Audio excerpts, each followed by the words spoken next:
Welcome to Mystic Realms Recap. Links are in the description below. Please show some love of the author and me. On to the show. Bastard, Lux shouted. Let go of Sai. The silver-haired man chuckled and wagged a finger at the half-elf on the ground. Sorry, but it's not happening. Now, go on, fight fairly, and I will let this boar live. Nero's benefactor then glanced in the direction of his chosen candidate and smiled. Nero, if you still can't defeat him with this handicap in place, it means that this is only as far as you can go, the silver-haired man stated. Do not disappoint me. I hate being disappointed. The silver-haired man's eyes glowed crimson red, which made Nero feel a great pain in his chest, making him pant for breath. Go, the silver-haired man ordered. I will not repeat my order a second time. Nero growled in frustration, but he obeyed his benefactor's orders. This time, he dove straight towards Lux with the intention of carrying out the silver-haired man's command. The silver-haired man was the one who had given him the power to realize his ambition. If he lost the other party's support now, he would also lose the power to control the seed of corruption that had fully bloomed inside his heart. Lux roared in anger as he transformed his right arm into dragon claws and punched in front of him. The half-elf's scaled fist collided with Nero's own, creating a shockwave that sent the half-elf flying backwards. If not for the fact that he had transformed his right arm into that of a dragon's, it might have been torn apart in the exchange just now. Damn it, Lux thought hatefully as he felt a stinging pain in his right arm. Due to his anger and the unfairness of the situation, he had temporarily lost control of his emotions and decided to vent out his frustration by punching Nero with everything he had. Unfortunately, he was fighting against a rancor, and because of that, his right arm got bent in an unnatural angle due to the disparity in strength. Nero didn't follow up with the attack, and simply stared at the half-elf who was glaring at him. He had felt Lux's hatred within that punch, which was something he had never felt in the past. Whenever they fought, the half-elf would just fight him, but there was no shred of hate in his attack, only killing intent. This time, it was different. For the first time, Nero felt Lux's anger and hatred directed towards him, which made him feel as if he had achieved something he hadn't done before. Yes, that's it, Nero said as he looked at his opponent. Hate me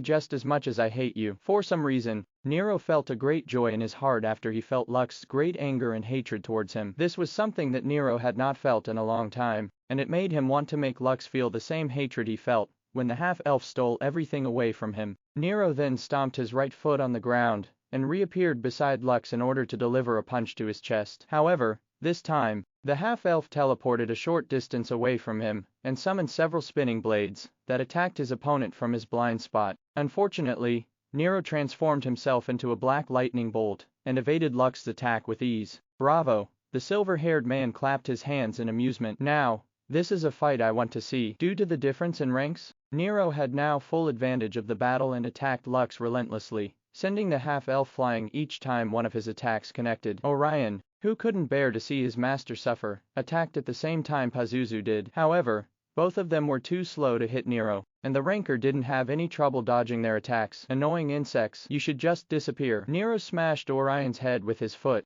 after hitting the jade golem several times, breaking off its limbs one by one. You too, Nero sneered as he applied pressure on Pazuzu's head with his hand, which he had forced to kneel in front of him. Go to the afterlife with your friend. Increasing his grip strength, Nero twisted Pazuzu's head, making a cracking sound. A moment later, the fortress defender's body turned into particles of light and disappeared from the battlefield. Just as Nero was about to walk towards the half-elf, who was currently lying on the ground after receiving a kick from him, the ground under his feet cracked and 3 dragon breaths erupted under his feet. Aiko, who was no longer able to tolerate the hateful devil continuously injuring her papa, finally unleashed a synchronized attack with her clones, attacking Nero at point-blank range. Due to the timing of the attack, Nero was unable to dodge it completely, and was engulfed by the blazing flames that the baby slime unleashed to avenge her papa. I almost forgot about you. Nero glared hatefully at the baby slime, who was also glaring back at him. However, a second later, Aiko dug underground because she knew that she wasn't a match against Nero with her current strength. Playtime's over.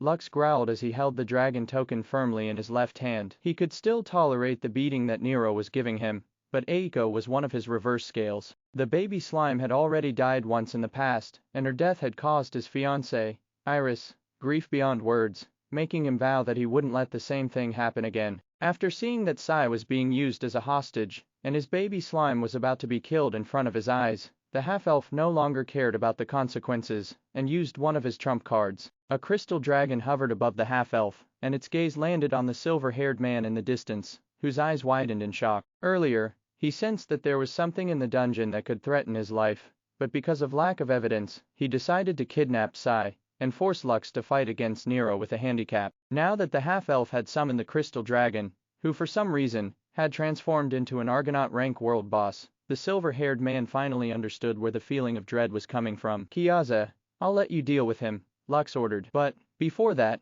save Sai first. Very well, Kiaza replied. The crystal dragon made a rune in the air with its dragon claws, and Kay's body immediately turned into a crystal statue. The silver-haired man, who saw this, immediately slashed down on the crystal boar with the intention of cutting it to pieces. But when his sword collided with the boar's crystallized body, a metallic ring reverberated in the surroundings, making the silver-haired man look at his sword in disbelief. A second later, Kiaza drew another rune and Kay's crystal statue turned into a beam of light flying toward the crystal dragon's chest. I'll keep Sai safe, Kiaza said before spreading his wings wide in preparation to fly in the sky. You don't have to worry about this devil. I won't let it escape. Do whatever you need to do. Without another word, the crystal dragon flew into the sky and engaged the silver-haired man, who had bullied Lux earlier. Now that one of his problems had been dealt with, the half-elf's burning gaze landed on Nero, who had recovered from Kiaza's attack. Earlier, Nero had toyed around with him. The abyssal creature made sure that each of his punches were not fatal but strong enough to hurt the half-elf's body, giving the latter great pain and allowing himself to enjoy every second of his opponent's suffering. Now that he was no longer bound by the handicap placed to him by the silver-haired man, who was currently engaging Kiaza in a dogfight in the sky, the half-elf no longer hesitated, and decided to repay the hateful bastard for everything that he had done to him, tenfold. Time for round 2, Lux said as he took a step forward, and pointed his finger at the person who attempted to kill his baby slime for the second time. Come here, you bastard. Duel X. The enraged Lux didn't hesitate to take the initiative to use Duel X against Nero, who had just been hit by Kiaza's dragon tail. Now that the silver-haired man was busy dealing with the crystal dragon, he was unable to cancel Lux's skill to prevent Nero from being affected by it. The brown-haired teenager thought that Lux was still clouded with anger and couldn't think properly, so he decided to turn into a black lightning bolt to attack the half-elf just like he liked. However, something he didn't expect happened. Lux had summoned his 2 clones by his side, and together, the 3 of them opened their mouths and unleashed 3 dragon breaths in his direction, which made Nero's heart shudder. He didn't think that despite Lux's seething anger, the latter was still able to think properly and use his rage to fuel the blazing flames that he unleashed from his mouth as he imbued them with the power of the abyss. The black lightning bolt and the 3 dragon breaths collided, and the latter eventually pushed the black lightning bolt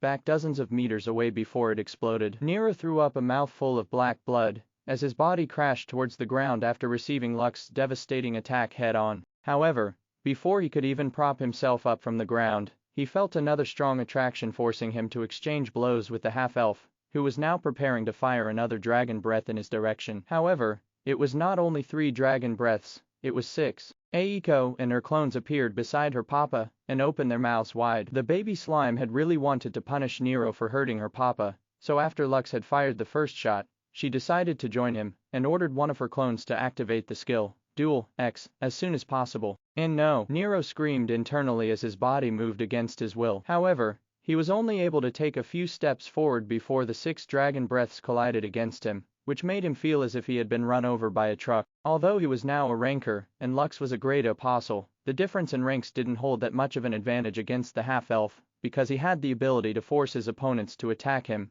or his allies, whenever he wanted. One can even say that, when it came to one-on-one battles, Lux was a very despicable and downright disgusting opponent. Just as he declared earlier, a Necromancer didn't fight one-on-one battles. They fought with legions of undead under their command. Nero's entire body was now covered with wounds after getting hit by 9 dragon breaths, which not only ignored his defenses, but was also super effective against him, because he was now an abyssal creature. But, the greatest damage he received was not to his body, but his very soul. The silver-haired man noticed that Nero's state was now at a critical point, so he decided to save him from further harm. However, that was easier said than done. Truth be told, the body that the silver-haired man was using was only an avatar. Before Kiaza appeared, he was the strongest presence in the sacred dungeon, because his avatar had the strength of a B-ranker. His original body was behind the 5th gate, and it would only open once the other 4 gates were conquered, so when the crystal dragon made his appearance, he found himself hard-pressed to overpower the Argonaut-ranked world boss dragon. Monsters were inherently stronger than other creatures, especially if that monster was a dragon, a creature considered as one of the mythical creatures that stood on top of the food chain in Elysium. If Kiaza were to be based on mortal standards, it would take at least 6 A rankers to defeat him, which was something that a measly B ranker wasn't capable of doing. Truth be told, the Crystal Dragon could easily defeat the silver-haired man, but he wasn't doing that. The reason was simple. He wanted to see if the abyssal creature had other tricks up his sleeves or perhaps other allies that still hadn't made their appearance known yet. Kiaza wanted to know if Nero was the only one that the silver-haired man had corrupted among the teenagers that had come to the sacred dungeon to challenge it. Of course, he had other reasons, but they were mostly out of curiosity. He had been with Lux for quite some time now, and he wanted to see how the half-elf would deal with the hateful human who had now fallen under the corruption of the abyss. Don't even think about it, Kiaza growled as he slapped the silver-haired man, who was about to interfere with the battle between their chosen candidates. The silver-haired man cried out in pain before he helplessly slammed into the ground face first. Kiaza then sealed the surroundings, trapping the silver-haired man in a dome, giving the abyssal creature no place to run and hide from him. How did you arrive in this place? Kiaza asked the silver-haired man through telepathy. From what I can tell, you are a noble from the abyss. Did you perhaps get sealed inside the domain of the fallen? I have nothing to say to you, dragon, the silver-haired man replied hatefully. If you want to kill me then kill me. This is just an avatar. My real body is out of your reach. Don't worry, I don't plan on killing you. At least not yet, not until I get the answers I want. You won't get any answers from me, you pitiful dragon soul, who has lost your body. Kiaza narrowed his eyes and slashed his tail at the abyssal creature, who was crushed under its weight. The sound of something breaking was heard, but the damage that he had given the avatar wasn't enough to break it completely. I can easily guess where your true body is, so you don't have to be impatient, Kiaza said in a teasing tone. Knowing Lux, we will arrive there sooner or later, and when we do you will have nowhere to hide from me. The crystal dragon then emitted a pressure that made the silver-haired man lose his earlier arrogance. He regretted his decision of kidnapping Sai in order to use her as a hostage to force Lux to give himself a handicap while fighting against his chosen candidate. Now that the half-elf had summoned the crystal dragon to deal with him, the teenager that he had chosen would have no choice but to face the half-elf's anger, who was hell-bent to obliterate the corrupted teenager with his dragon breaths. Lux wasn't aware of Kiaza's ongoing nice chat with the silver-haired man that kidnapped Sai because he was busy giving Nero a piece of his mind. Each time the abyssal teenager was hit by several dragon breaths, the half-elf would once again order his clones, or Aiko's clones, to activate Dual X, giving Nero no time to recover or catch his breath. Currently, the recognized prodigy of Wildjard's stronghold was feeling pain beyond the threshold that he could endure, and he screamed as he bathed in the blazing flames that were once again fired in his direction. Lux looked at this scene without any shred of mercy in his eyes. Anyone who would dare to hurt or attempt to kill any of his family members was his enemy. Stop, Nero pleaded as he tried to prop himself up from the ground, with blood gushing out of his lips. I give up, I surrender. You win. Nero knew that if the half-elf's attack continued, his soul would be damaged beyond repair, making him unable to retain his control over his body. We belong in the same faction, Nero shouted. Both of us are from the Wildjard stronghold. How about we talk this out properly, and wipe out all our grievances with each other? What do you say? Lux looked at his enemy, who was on all fours after getting hit by 15 dragon breaths after he had summoned Kiaza to deal with the silver-haired man, who had used Sai as a hostage. Nero's body was covered with black blood due to the countless injuries he received from Lux's devastating attacks. His armor had been torn off in several places, and the earlier arrogance he displayed was nowhere to be seen. I say, Lux replied while smoke oozed out from his mouth. F***CKU. Nero immediately tried to fly up in the sky in order to gain distance away from the half-elf and escape his one-sided punishment, but it was already too late. One of Lux's clones had used Dual X once again, and Nero couldn't do anything but shout in anger, regret, and frustration, knowing what was about to come next. However, before the half-elf could unleash his attack, the ground behind him rose up, and Jasper, the temporary leader of the opposing team, slashed his sword to cut off the half-elf's head from behind. Jasper knew that Nero's existence was important to overturn the situation of the war, and he couldn't allow him to die at this point in time. So, after kicking Einar away, the prodigy from the Zinner War Pact merged with the ground in order to travel towards Lux's location. Since Einar couldn't detect where his enemy was headed, he warned his teammates to be careful about any possible sneak attacks from the ground. Since Lux was a good distance away from where they were fighting, he didn't expect that someone would come and sneak attack him from behind in order to save Nero, who was about to die in Lux's hands. However, There was someone who was paying close attention to the changes in the battlefield, and it was none other than Asmodeus, whom Lux had assigned to assist him, just in case something similar to what Jasper was planning to do happened. Just as Jasper's blade was about to hack the half-elf's neck, his body stiffened, and his sword blade paused mid-swing. A moment later, he found himself being pulled towards an eager crowd of skeleton gangbangers, who were holding their sharp and sturdy swords, ready to punish the person who dared to sneak attack their master from behind. Since Asmodeus was capable of using all the skills that Lux had, with the exception of his draconic powers, he was easily able to use the skill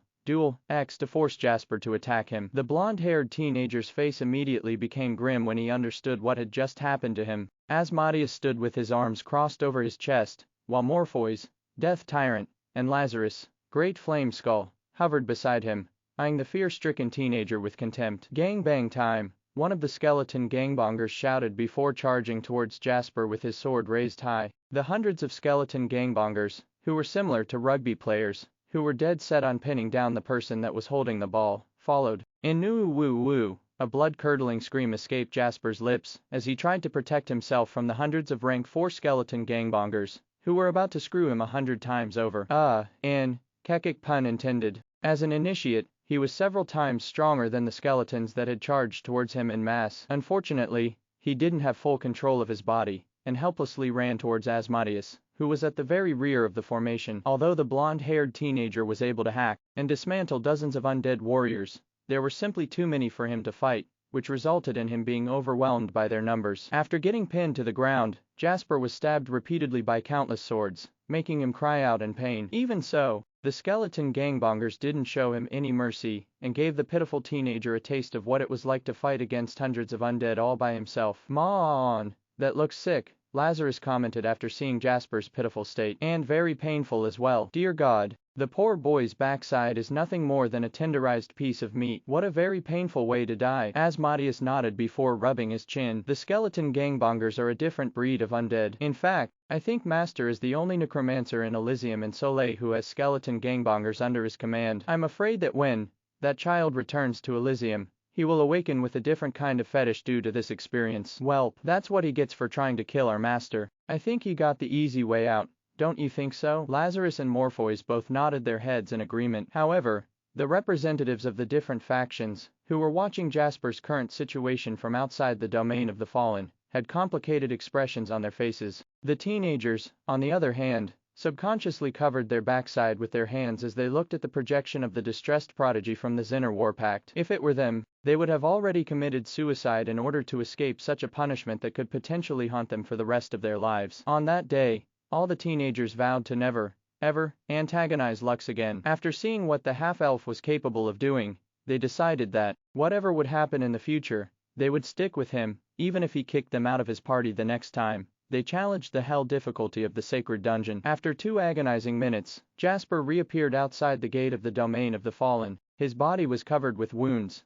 but his life was not in danger. The elders of his faction immediately poured high-quality healing potions over his body, especially over his backside, which had received a lot of punishment. Although the damage his body received wasn't as serious as the damage he had taken inside the dungeon, Jasper's current mental state was unstable after the experience that he had been through. To his credit, no one among those who witnessed his plight made any comments, allowing the prodigy of the Zinner War Pact to retain a shred of his dignity. Even the members of the Skystead Alliance, who were always at odds with the Zinner War Pact, couldn't bring themselves to tease the blonde-haired teenager, who was forced to drink a sleeping potion, so that his immediate superior could wipe the memory of what happened from his mind. They were afraid that the experience the teenager suffered would hinder his growth, so they resolved themselves to erase a part of his memory in order to protect his future. "Such brutal undead," Natasha commented as she made a sign of the goddess in front of her. "I think I should have a little talk with Lux when he gets back. Some things must never be done to other people, especially to the members of the factions of the Zinner War Pact, who can be considered as our allies in Elysium." Gerald and Raynor nodded their heads in agreement. Although they knew that they couldn't blame Lux for what just happened to Jasper, they were still worried that there would be a repeat of this incident in the future, which might make the relationship between the different factions and the half-elf turn sour, creating more troubles for him. After this expedition in the sacred dungeon came to an end, too focused on fighting against Nero, Lux didn't even notice that Jasper had appeared behind him, about to launch a sneak attack. However, even if he noticed, he wouldn't care because he wasn't fighting alone. There was a reason Asmodeus and Diablo weren't joining his fight, and that was because they were on the lookout for any potential threats that would take advantage of him as he fought against a rancor whose strength surpassed his own. The half-elf knew that his named creatures were always watching his back and wouldn't allow anyone to hurt him as long as they lived. This was why Orion and Pazuzu engaged with Nero even though they had no chance of winning. It was all to give Lux an opportunity to catch his breath from the continuous one-sided beating that he received from the teenage boy, who had been corrupted by the power of the abyss. Now, the rancor who had beaten him a few minutes ago was pleading for him to stop, but the half-elf had no intention of doing so. Dragon's breath. For the umpteenth time, Nero was once again bathed in dragon flames. By now, he was already hoarse from screaming in pain as smoke oozed from his entire body. He was like a classical vampire, whose body started to burn up the moment they were hit by sunlight. The smell of burning flesh was so strong that even the teenagers, who were fighting in the distance, could smell it. Nero had now completely lost his mind and was no longer in control of his body. Unfortunately for him, that didn't matter to Lux. The half-elf roared in anger as he charged towards the unmoving abyssal creature, with his left fist raised high. A moment later, his fist smashed Nero's face, making the latter take a step back. Lux's right arm was broken, so he could only use his left fist to repeatedly smack Nero's face over and over again, until the latter collapsed on the ground. The half-elf knew that his opponent was already a spent candle, and no longer had the power to resist him. Truth be told, Lux was also at his limit, and the only thing that was sustaining him was his rage. Just like a beast acting only on his instinct, the half-elf pummeled Nero's face repeatedly until his fists were covered not only with Nero's blood, but also with his own blood. Die! Lux pulled back his arm to give Nero one last smack on the head using all of his strength. However, before he could bring his fist down to finally bring an end to the hateful bastard's life, a bony hand held his arm, stopping him from delivering the final blow. Killing him will not solve anything, Master, Asmodeus said as he held Lux's hand. Besides, he will not die for real even if you kill him here in the dungeon. He will just reappear outside of the domain of the fallen and be treated by the guardians of Wildjard's stronghold. Lux panted for breath as he listened to the Archlick's words. Asmodeus was the wisest among his named creatures, and his words carried a lot of weight. The half-elf knew that his named creature's words were correct. Killing Nero in the sacred dungeon would only temporarily satisfy his anger, but it wouldn't solve anything. Also, he had to think about the reactions of the guardians of the Wildard stronghold. Speak your mind, Lux said through telepathy. Since you stopped me, you have already thought of a way to deal with this, right? Asmodeus nodded before letting go of Lux's arm. Yes, Master. Right now, the root of Nero's power is the seed of the abyss that had taken control of his body. If we can take it out,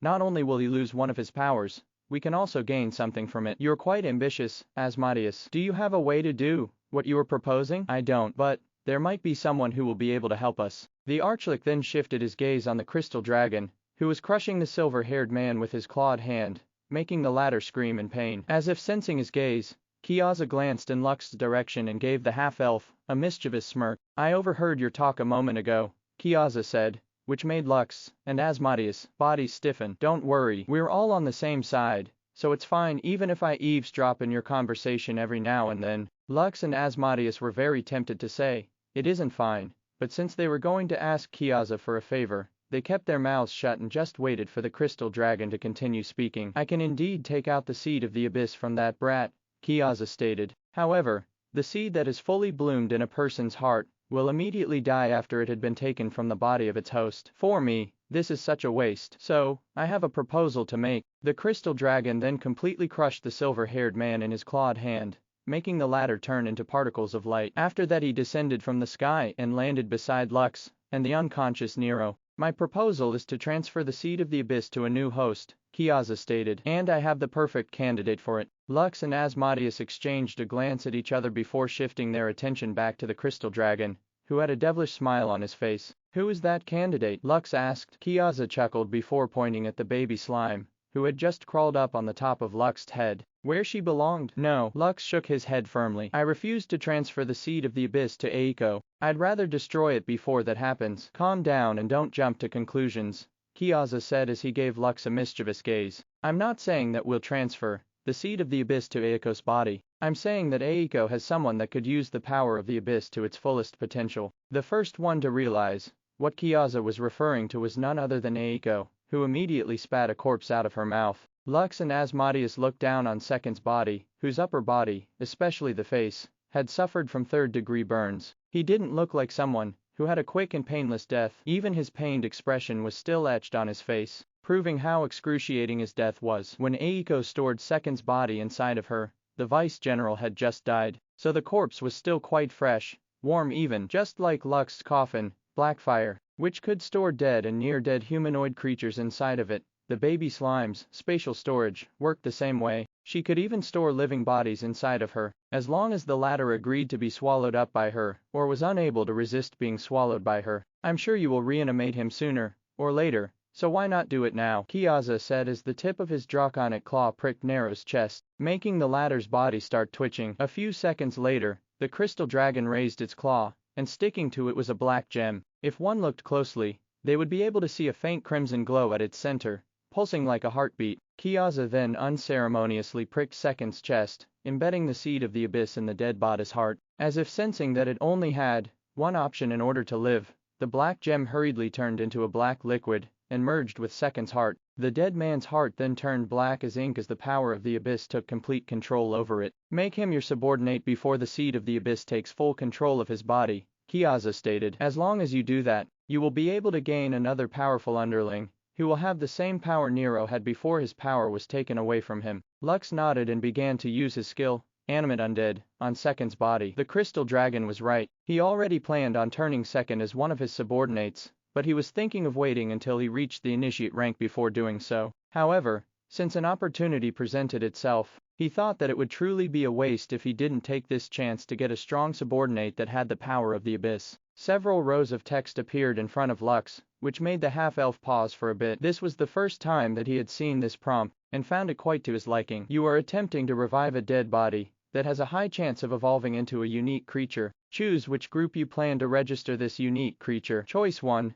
Necromancer's Covenant. Choice 2, make the unique creature the commander of your animate undead legion. Lux didn't bat an eye and chose the first option. From the very start, he had already decided to make Second a part of his Necromancer Covenant. Right now, he didn't have an animated undead legion because he had only used the skill, Animate Undead, to revive the dead soldiers of the Amarian Kingdom, so they could be used as cannon fodder. Although he had the option to revive those killed animated creatures using beast cores, Lux had no plan to do that. He would rather revive other dead creatures than spend his resources on reviving mere cannon fodders. Of course, he only thought this way because he had become very picky when it came to choosing his subordinates. Besides, Lux already had a candidate to become the commander of his animate undead legion, and it was none other than General Revan, who had tried to kill him in the past. After choosing the option of adding Second to his Necromancer's Covenant, a magic circle appeared under the Vice-General's dead body. Second's body then floated into the air before it was wrapped up in a black and white cocoon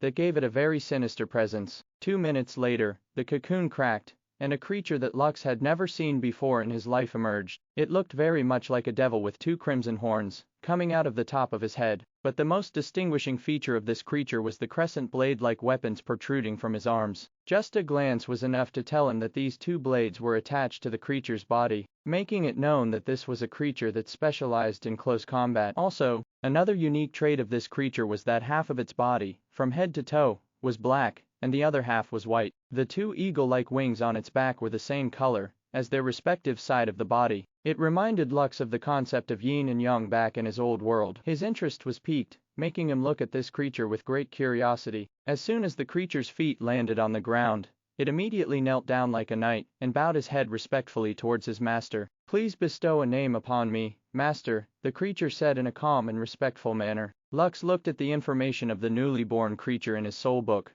but all he could see in it was countless, which made him scratch his head in confusion. A name, Lux thought as he placed his hands over his waist as he looked at the horned creature kneeling in front of him. Truth be told, he was very tempted to call him Second, just like the creature's previous name, but giving a number as a person's name was not something that Lux was comfortable with. Because of this, he decided to think long and hard on what name he would give to the new member of his covenant, so that the latter wouldn't hate him in the future, just like the children who hated their parents for giving them trashy names. Zagan, Lux said, from now on, your name will be Zagan. Immediately after that, several rows of text appeared in front of him as the information about Zagan was updated in his soul book. All the he had seen earlier disappeared completely. Zagan, light is easy to love, show me your darkness. Named high-ranking demon, strategist of the Covenant. Rating, S. Progress, 0.20, 000, health, 50,000, 50,000, mana, 150,000, 150,000, strength,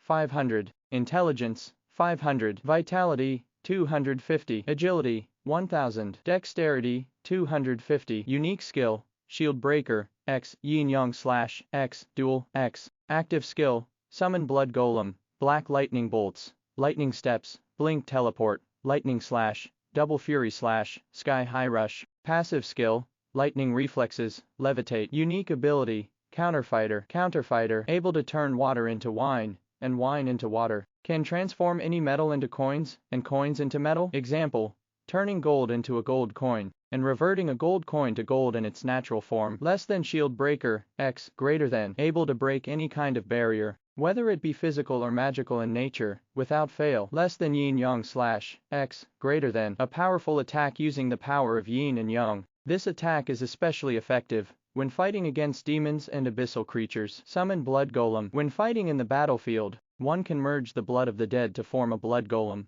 Zagan can only summon one blood golem at a time, and its size and strength depends on the amount of blood that was used to summon it. The blood golem can also continuously absorb the blood in the surroundings, increasing its size and strength. Blood golem's maximum height is 100 meters tall. The blood golem's size will increase by 10 meters for every 1,000 dead creatures in its surroundings. A sigh escaped Lux's lips after reading through the information of the newest member of his Necromancer's covenant twice. He finally understood what the high-ranking demon was capable of doing. Zagan's highest stat was his agility, and his skills were mostly lightning-based. Lux immediately understood that he was a fighter that excelled in quick attacks and long-range magical warfare. He wasn't a glass cannon, which was a term used for someone, or something, that had strong offensive capabilities, but weak defensive capabilities. Zagan was a blitz attacker that specialized in hit and run tactics when facing strong foes, and eliminating weaker foes before they could even understand what killed them. When it came to the total of combined stats,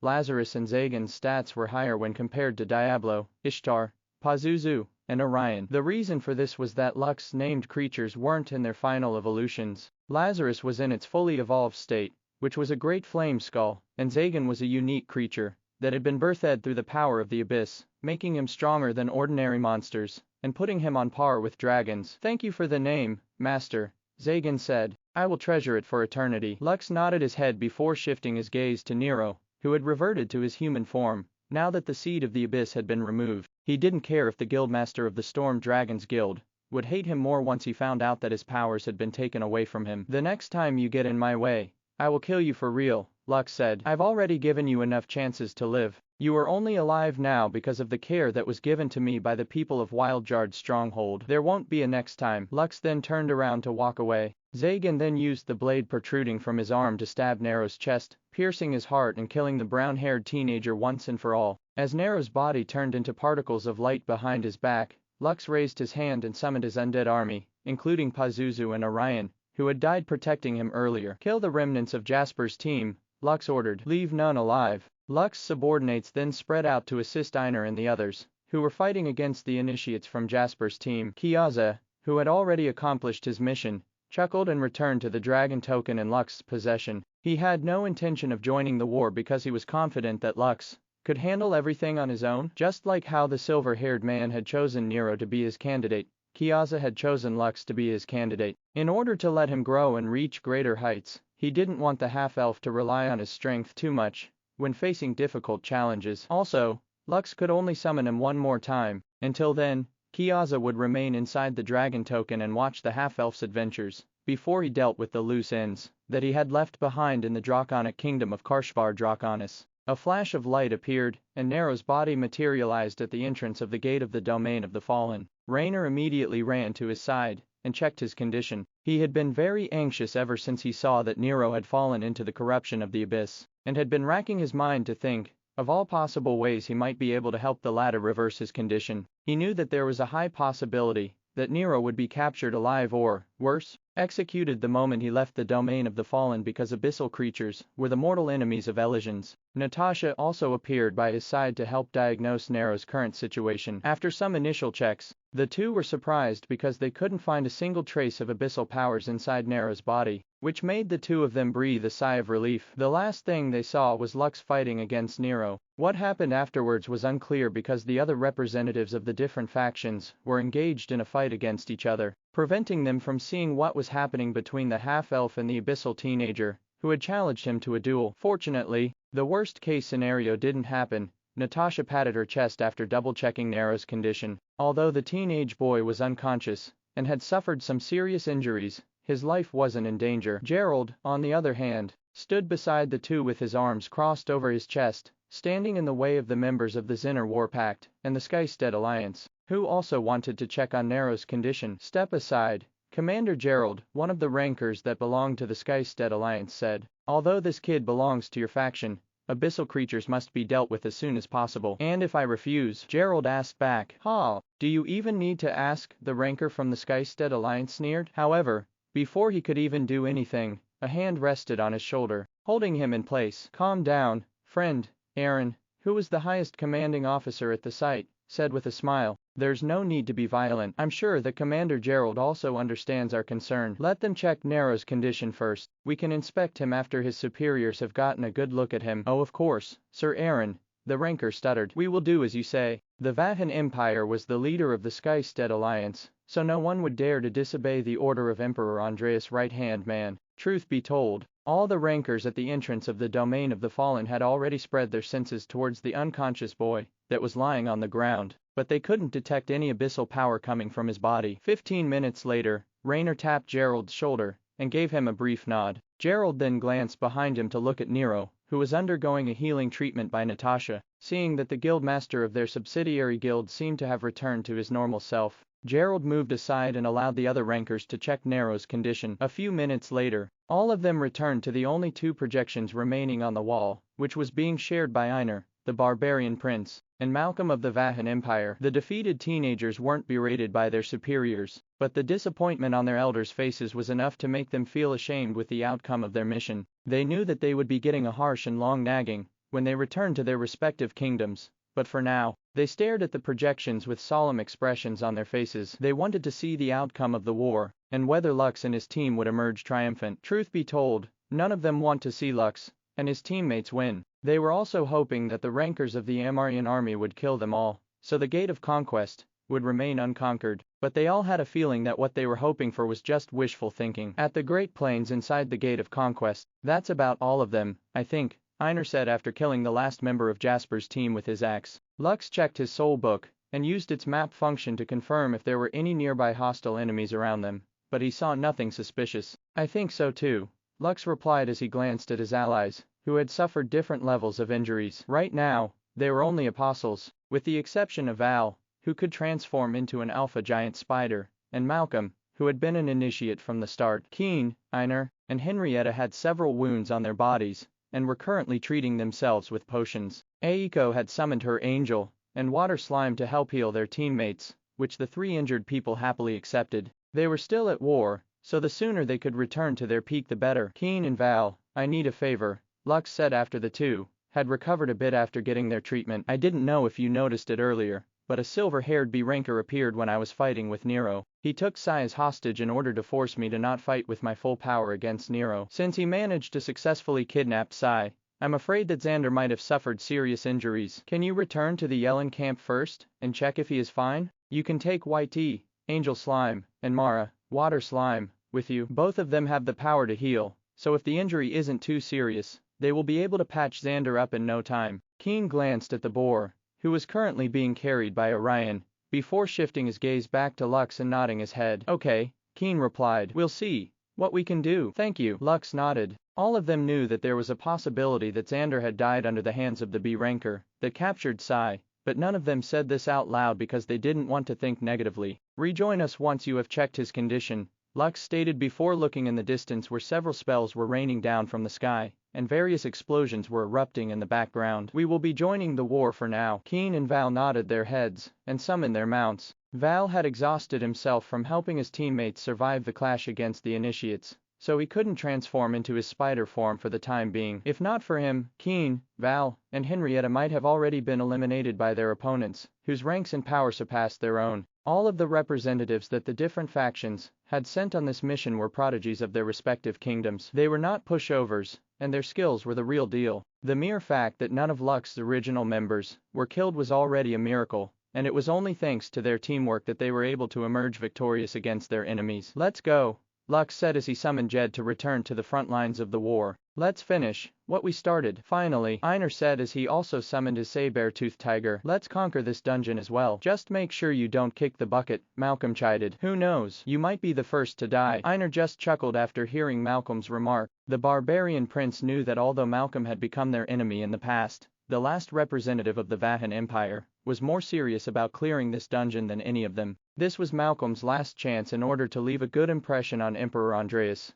as well as save the reputation of his father, because of the shortcomings he experienced in the past. More than anyone else, Malcolm was willing to go above and beyond his limits in order to ensure that he would survive, and his team would clear the dungeon, allowing him to return home victorious. Henrietta only shook her head helplessly as she looked at the two boys before shifting her gaze to the half-elf whose body was covered with dried blood stains. Lux didn't even bother to clean himself up after his battle with Nero and simply ordered his mount, Jed, to return to the front lines as soon as possible. "Iris, I can now understand why you like him very much," Henrietta thought as she followed behind Lux. "You chose your partner well." Even though Lux's body wasn't as big and sturdy like Einar's, who was the barbarian prince, the Guildmaster of Serenity felt that Lux's back was very broad from behind, and gave her a feeling of security that she hadn't felt in a long time. As the Guildmaster of the guild that belonged to Barbados Academy, it had always been her who stood at the front lines of every battle. She was the one carrying the burden of the responsibilities that were expected of her, and protected her guild members from any harm. Seeing someone take this role made her realize how important the part she had played in the past was. "I wonder,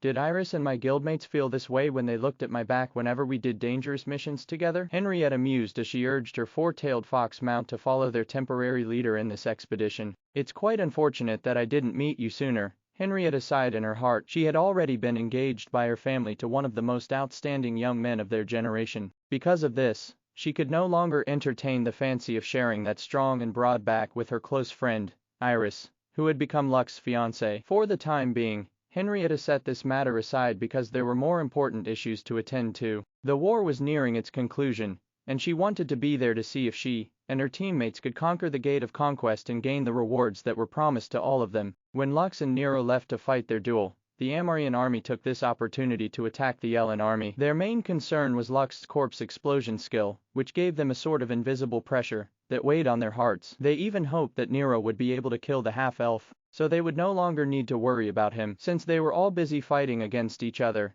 they could not spare any of their attention on the duel between the two teenagers. For them, the enemy in front of them posed more danger than the fight between the teenagers. Just as expected, the Yellen army was at a great disadvantage when it came to numbers. The size of the Yellen kingdom was only a third of the Amarian kingdom, which gave them the disadvantage in manpower. Even though the Amarian army had lost 2 generals and several rankers, their military might was still stronger than the Yellen army. As the fight went on, the brave warriors of the Yellen kingdom were slowly being pushed back. The battle between the two armies was so fierce that thousands of people died every minute. Great General Watson, General Karen, and General Fathead were all fighting on the front lines, helping boost the morale of their troops with their mere presence. Although they were slowly being pushed back, the Yellen army fought tooth and nail with their enemies, making the vanguard of the Amarian army feel as if they were facing an army of people who weren't afraid to die. "Impressive," Great General Gideon said as he watched the ongoing battle from on top of his mount. "But how long will you be able to last?" Great General Sherlock, who was watching the battle from the top of his elevated platform,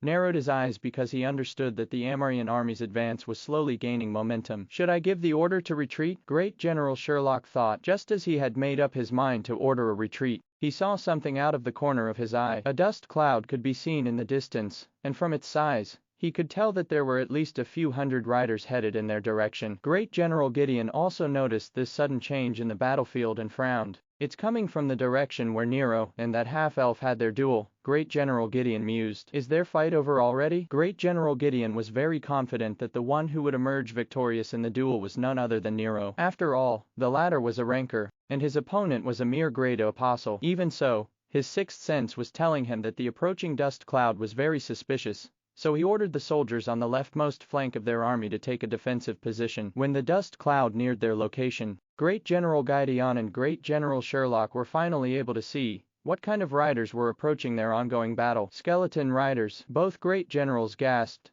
but for different reasons. One was out of delight, the other was out of surprise. Great General Sherlock chuckled after seeing the skeleton riders, because there was only one necromancer on the battlefield, and he was fighting on their side. Lux and Aiko, along with their clones, used the skill skeleton make to create skeleton horses for their skeleton gangbangers. Behind these skeleton riders were hundreds of zombies that Diablo and Asmodeus had painstakingly collected whenever there was a battle in the Great Plains. Originally, they were meant to be used as cannon fodder for Lux's corpse explosion skill, but since Great General Watson and Great General Sherlock had agreed to use the bodies of their fallen soldiers to activate the devastating skill, the half-elf no longer needed to hold back and revived the dead to attack the left flank of the Amarian army. Diablo and Einar led the charge, with Diablo at the front, holding a shield and blocking any incoming attacks toward the barbarian prince, who had an important role to play. Einar rode alongside Lux's first-named creature, and raised his war axe high as he gathered all the strength he could muster. When they were only dozens of meters away from the Amarian army's defensive line,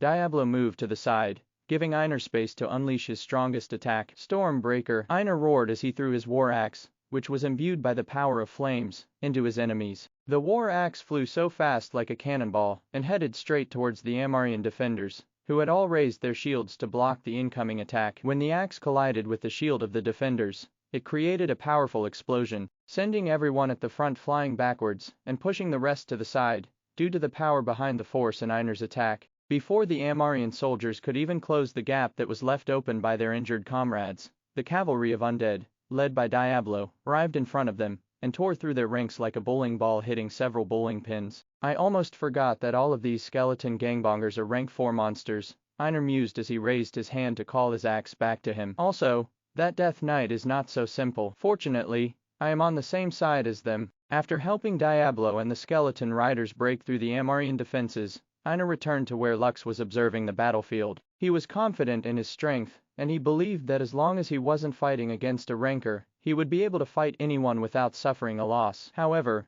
war wasn't a one-on-one battle. Einar understood that charging alone towards tens of thousands of soldiers was suicide. Only Lux's undead army would not hesitate to perform such a suicidal method, because they had no life to lose. Whirlwind slash. Diablo swung the mythical sword, Blood Moon, which was Randolph's prized weapon. He had given this sword to Lux to help the half-elf handle the tough challenges he was going to face after leaving Leaf Village. In the hands of ordinary warriors, Blood Moon was an exceptional weapon. However, in the hands of Diablo, whose attack drastically increased with the number of the dead people in his surroundings, Blood Moon was like a weapon of mass destruction that allowed the Death Knight to regain the health he had lost because of the sword's life-steal ability. It only took Diablo a single swing of his sword to annihilate dozens of the Amarian soldiers in front of him. Right now, his attack stats had already stepped into the hundreds of thousands, making him a threat to everyone, including the rankers among the Amarian army. However, before Great General Gideon could even give an order to one of his commanders to eliminate the Death Knight, a blood-curdling roar erupted at the front line of the battlefield, where the bloodiest battle was being fought. Without any warning, a giant bloody hand emerged from the ground and swiped at the soldiers that the Yellen soldiers were fighting against. A moment later, a 20-meter-tall blood golem rose up from the blood-soaked battlefield and roared towards the sky. What in the heavens? General Harrods, who was also fighting in the front lines, muttered when he saw the towering creature that he was only seeing for the first time in his life. Go! Zagan ordered the blood golem as he pointed at the Amarian army. Kill in our master's name. The blood golem let out another roar before charging towards the enemy soldiers like a berserk bull on steroids. Blood oozed out from its body with each move it made, but this blood loss was immediately replenished by the blood of the people that died in its wake. This strategy is even better than I expected, Asmodeus commented after seeing the carnage that was happening in the battlefield. That blood golem is one fascinating creature. Maybe I can artificially make one with Zagan's help. Just ask him about it later, Lux commented before shifting his gaze to where Diablo and the skeleton gangbangers were fighting. Diablo had led the charge and over 400 skeleton gangbangers, mounted on skeleton horses, that had accompanied him in battle. Now that a foothold had been made, the Death Knight did what it was best at and used his AoE skills to kill as many soldiers as he could from the get-go. As rank 4 monsters, the skeleton gangbangers were not an easy opponent to defeat, and with Diablo leading them, they became even more of a threat. The zombies are not too shabby either, Lazarus said as the revived undead soldiers, who were all rank 3 monsters, joined the skeleton riders in wreaking havoc throughout the enemy's left flank. Although they weren't as strong as the skeleton gangbangers, their presence in the battlefield had a demoralizing effect on the soldiers, who were left with no other choice but to fight the walking corpses of their slain comrades. Suddenly, something caught Lux's attention, so he immediately raised his hand and summoned Diablo back to his side. At the exact same time, one of the commanders of the Amarian army arrived at the scene with his elite units and immediately engaged the skeleton army to battle. Although the skeleton gangbangers fought bravely, the enemy they were fighting against was still a rancor, so their numbers decreased very quickly as the minutes passed by. Let's do it, Asmodeus, Lux ordered as he activated the skill that the Amarian army had grown to hate. Corpse explosion. A moment later, a bloody explosion erupted in the Amarian army's left flank, which made the commander, who had come to deal with the skeleton army, hastily retreat. Lux's corpse explosion skill was no laughing matter, and the moment it spread, only scattered pieces of flesh would remain. The other Amarian soldiers did the same, and all of them retreated like a tide. They didn't need anyone to tell them to run because they had already seen what would happen to them if they got caught in the deadly chain reaction of corpses exploding in front of their faces. Of course, even if they knew about this, some were not fortunate enough to escape in time, so all of them died, screaming in pain as Lux's horrifying ability decimated their ranks, sending flesh and bones flying in every direction. Blood mist formed in the surroundings, which immediately flew in the direction of the blood golem, increasing its size by another 20 meters. The horrifying creature was now over 40 meters tall, and even the attacks from rankers were only enough to disperse its body for a few seconds, before it reformed fully once again. It was then that they realized that the blood golem would not be defeated as long as the blood of the soldiers on the battlefield flowed like a river. However, there was nothing they could do about it. As the two sides fought,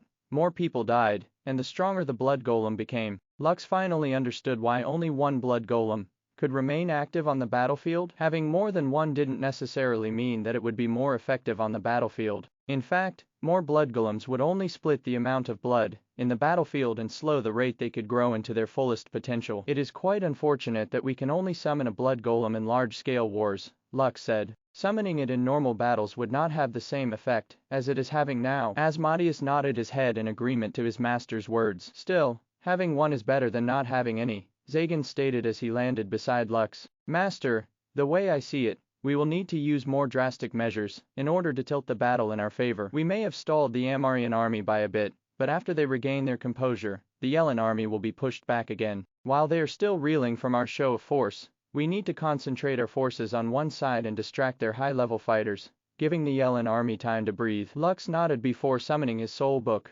Right now, Diablo's attack boost was a little over 300,000, giving him enough strength to make a rancor reel in pain if they are hit by his attack. Let's use a different strategy, Lux stated. Asmodeus, Zagan, do any of you have any good ideas? The Archlich and the high-ranking demon glanced at each other before nodding their heads at the same time. While they are still reeling from our show of force, we need to concentrate our forces on one side and distract their high-level fighters, giving the Yellen army time to breathe. Lux nodded before summoning his soul book. Right now, Diablo's attack boost was a little over 300,000, giving him enough strength to make a rancor reel in pain if they are hit by his attack. Let's use a different strategy, Lux stated. Asmodeus, Zagan, do any of you have any good ideas? The Archlich and the high-ranking demon glanced at each other before nodding their heads at the same time. Leave it to us, Master. Outside the domain of the fallen, all the rankers of the different factions looked at the projections with a solemn gaze. Time and time again, they were surprised by the things that Lux had shown to them. The blood golem in particular made them very wary. Unlike ordinary monsters, blood golems gain strength by the quantity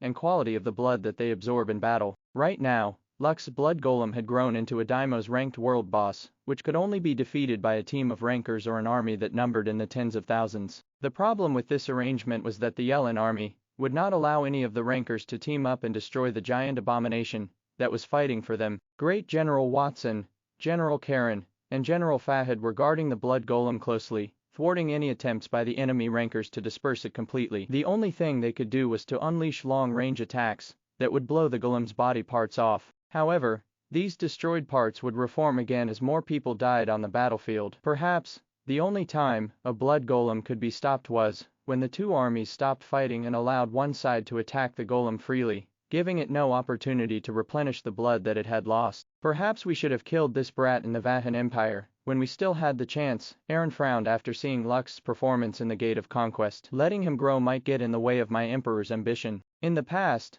they tried to play a trick to make Lux indebted to them, but this plan backfired when Lux's grandma, Vera, appeared to save him. Now that Lux and the Vahan Empire were at odds with each other, they felt that the half-elf might become a hindrance in the future. The high ranker of the Vahan Empire then glanced in the direction of the unconscious Nero, who was lying on a bedroll not far from him. I guess it's worth a try, Aaron thought as he gazed at the teenager, who hated the half-elf very much. If he dealt with the half-elf personally, there might be dire consequences that even he couldn't infer. Dealing with an angry saint was never an easy matter, so he needed to use a tool in order to carry out the plan in his mind. And what better tool to use than someone who already had a deep-seated hatred towards the half-elf, who had taken everything away from him. Lux, Asmodeus, and their clones summoned skeleton warriors left and right, and would, from time to time, use corpse explosions to deter the Amarian army from going all out against the Yellen army, who were now starting to gain momentum. I'm starting to hate necromancers now, Great General Gideon muttered as he raised his hand to issue an order to one of his aides. Send a message to General Herodes to reinforce our right flank.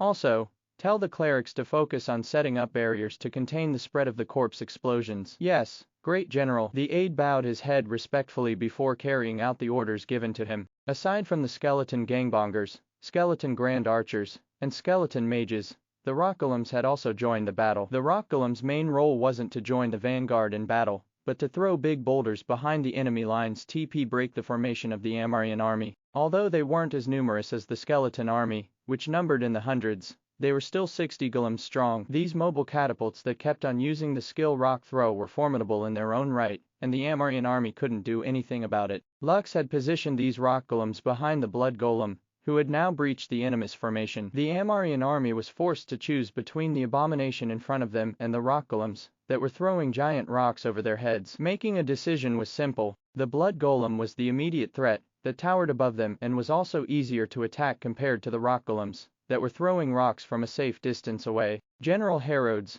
who had been ordered to send most of the bulk of his army to contend against the blood golem, was having a difficult time because the strongest general of the Yellen kingdom, General Karen, was preventing him from attacking the blood golem directly. Get out of my way, you punk. General Herodes roared as he swung his polearm towards the Yellen general, who calmly blocked his attack with ease. Instead of giving a reply, General Karen unleashed a powerful attack that pushed the Amarian general back, making the latter curse out loud. The blood golem proved to be a very good distraction, Asmodeus said with a smile. Unfortunately, it will take some time before the preparations for our plan B are done. Lux nodded. We just need to be patient until Aiko is done with her task. Just as Lux was about to summon more skeleton gangbangers to replenish his undead army, Keen and Val finally arrived at the front lines, alongside a pale-faced Xander, who seemed to have suffered from a serious injury. Xander, you don't need to join the battle right away, Lux said as he looked at the young man, who was barely standing on top of his flying manta ray. Just meditate and try to recover as much as you can. Sai is currently up there with Bedivere,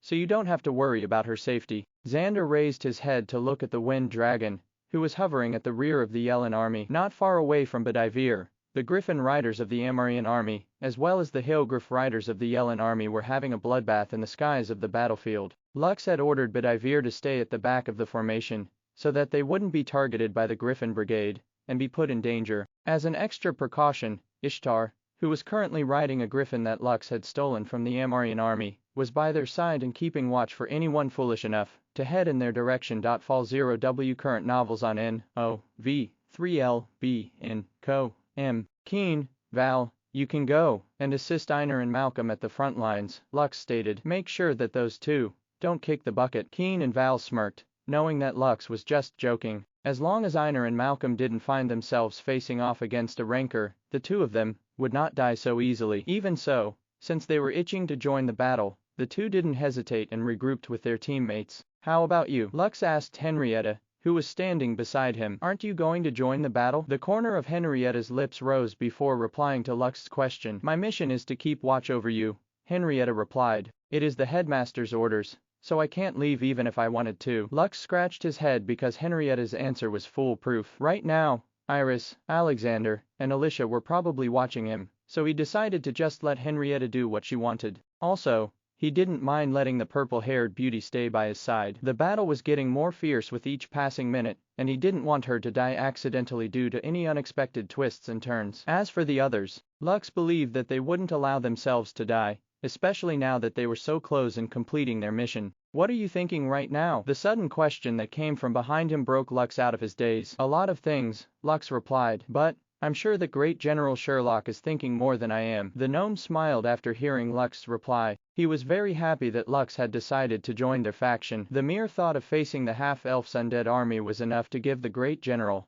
a headache that he didn't want to experience. Is there anything you need from me, Great General? Lux asked. Now that the battle was at its most intense phase, the Great General of the Gnomes should be at the center of the army and giving out orders, instead of having a casual chat with him. Yes, Great General Sherlock replied. I noticed that Aiko is not with you right now. Are you planning something that I don't know? The half-elf smiled before nodding his head. Yes, I am preparing a surprise for the Amarian army, and Aiko is busy setting up the stage for it. Oh, I love surprises. Can you tell me what this surprise is? The half-elf trusted Great General Sherlock, so he didn't mind sharing his plan with him. After hearing the half-elf's strategy, the gnome chuckled before narrowing his eyes to look in the direction where the main flag of the Amarian army was located. What a bold move, Great General Sherlock stated. But it is the thing we need to break this stalemate. Although the blood golem is truly powerful, Great General Gideon has a powerful artifact in his possession that can be used to destroy it completely. The only reason why he isn't using it right now is because it can only be used at a limited number of times. He understands that you can summon another blood golem, so wasting the artifact against it is useless. Henrietta, who was listening to the conversation at the side, frowned before voicing out her thoughts. Great General, wouldn't they lose more soldiers if they allowed the blood golem to become stronger? Henrietta inquired. What will they do if it reaches Argonaut rank? Good question. Great General Sherlock sighed. Truth be told, he came to talk to Lux and tell him that the artifact was in General Gideon's possession. Aside from its ability to instantly kill strong monsters, it had another ability, and that was taking control over them. In fact, Great General Sherlock believed that Great General Gideon was only waiting for the blood golem to become an Argonaut-ranked world boss before forcefully taking control of it and making it do his bidding. A frown appeared on Lux's face after hearing the gnome's words. If Great General Gideon really had an artifact that could forcefully take away Zagan's control over the blood golem, then they would face a complete reversal of the momentum they had right now. Zagan, come, Lux ordered. Immediately, the high-ranking demon descended from the sky and landed beside him. I heard what Great General Sherlock said, and all I can say is that the possibility exists, Master, Zagan stated. The blood golem isn't that smart. At most, it can understand basic commands like, kill the enemy, or, defend your allies. Lux thought long and hard after hearing that even Zagan thought that there was a possibility of having the blood golem be controlled by others. Change of plans, Lux said after organizing his thoughts. Unsummon the blood golem. Now, Zagan nodded and immediately unsummoned the blood golem. At the exact same moment, a blue beam of light shot out from the center of the Amarian army and headed towards the blood golem, who had suddenly stopped moving. Lux, Henrietta, and Great General Sherlock felt as if their hearts were being squeezed inside their chest. They were just talking about the possibility of the Amarian Great General taking over their strongest fighter on the battlefield, and Great General Gideon had done just that, making them feel as if fate was playing games with them. The blood golem, which had stopped moving earlier, turned its head to look at the Yellen army before giving a deafening roar. It then raised its leg to take a step forward towards Lux's direction, but it suddenly lost its balance and fell on its back, crushing the Amarian soldiers that weren't able to escape in time. A giant wave of blood pushed everyone away as the blood golem's body disappeared without a trace. Lux, Henrietta, and Great General Sherlock placed their hands over their chests and sighed in relief after seeing this scene. That was too close, Lux thought as he tried to regain his calm after seeing how Great General Gideon succeeded wresting their control over their blood golem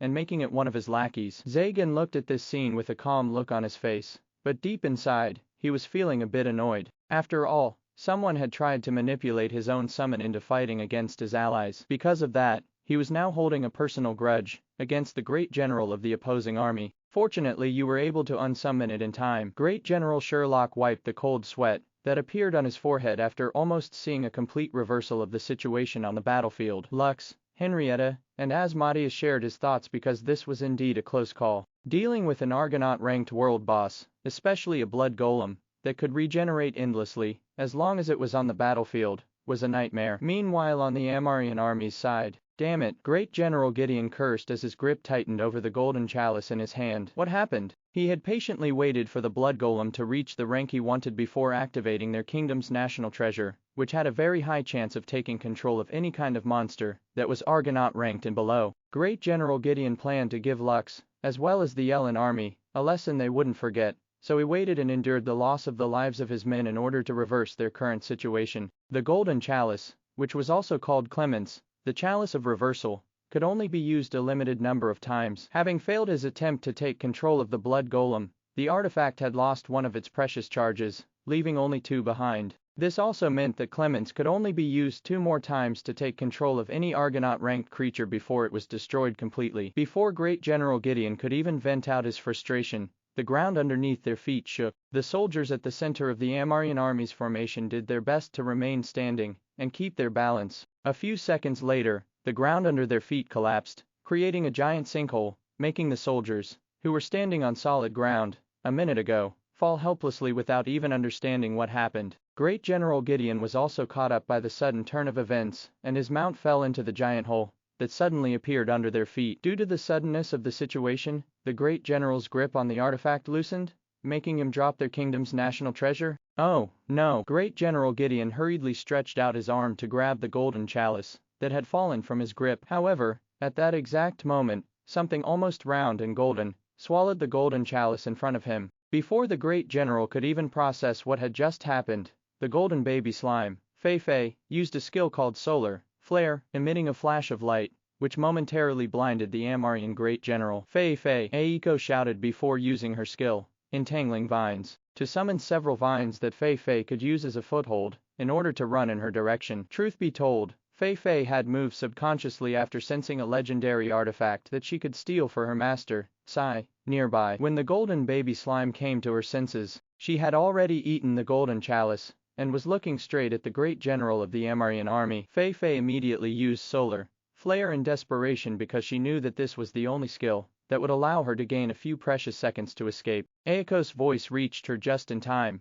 so she was able to use the vines as footholds to escape as fast as she could. Knowing that her best friend was still not out of danger, Aiko ordered her 2 clones to come and help Fei by some time to reach safety. The baby slime's 2 clones then appeared behind Fei and mimicked the golden slime skill, Solar Flare, emitting a blinding radiance that turned the surroundings white. Dig! Aiko shouted as soon as Fei reached her location, and together, the 2 slimes burrowed on the ground and headed straight to where Lux was waiting for them, leaving the enemy great general behind, who was now roaring in anger after their kingdom's national treasure was snatched before his very eyes. Thank you for watching Mystic Realms Recap. Please like, share and subscribe. Have a great day.